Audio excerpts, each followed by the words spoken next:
Đề xuất mức xử phạt dành cho biên tập viên Quang Minh, M7 Higo liên quan đến quảng cáo sữa.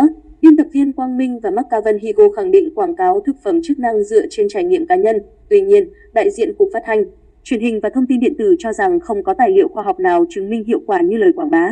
Chiều ngày 21 tháng 4, Bộ Văn hóa, Thể thao và Du lịch đã tổ chức họp báo thường kỳ quý 1 2025. Trong đó, vấn đề nghệ sĩ tham gia quảng cáo sai sự thật tiếp tục trở thành tâm điểm được báo chí quan tâm. Trả lời về vấn đề này, nghệ sĩ nhân dân Xuân Bắc, Cục trưởng Cục Nghệ thuật biểu diễn cho biết, người nổi tiếng hay bất kỳ ai cũng đều phải tuân thủ theo quy định của pháp luật. Theo ông Xuân Bắc, bất kỳ ai quảng cáo sai sự thật thì đã có những quy định, điều luật để điều chỉnh những hành vi sai.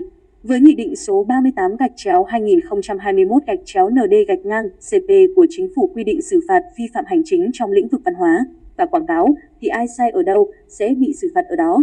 Nếu lừa đảo, bán hàng giả hoặc vi phạm những khung lớn hơn, nghệ sĩ sẽ phải chịu trách nhiệm hình sự, nghệ sĩ nhân dân Xuân Bắc nói. Tuy nhiên, ông Xuân Bắc cũng thẳng thắn thừa nhận quy tắc ứng xử dành cho nghệ sĩ hiện chỉ mang tính định hướng đạo đức, không phải văn bản có tính pháp lý nên không có chế tài xử phạt khi vi phạm.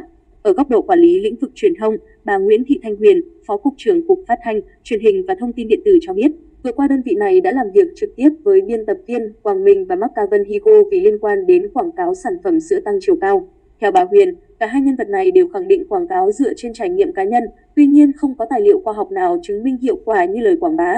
Người nổi tiếng phải chịu trách nhiệm về nội dung mình truyền tải. Họ cần cân nhắc liệu những lời nói có vượt quá công dụng, thành phần thực tế của sản phẩm hay không, bà Huyền nhấn mạnh.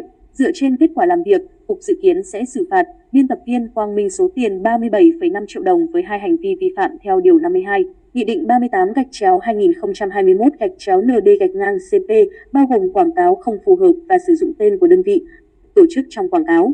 McCavan Higo cũng bị đề xuất xử phạt 70 triệu đồng do quảng cáo gây hiểu nhầm về chất lượng sản phẩm, vi phạm khoản 5, Điều 34 của cùng nghị định.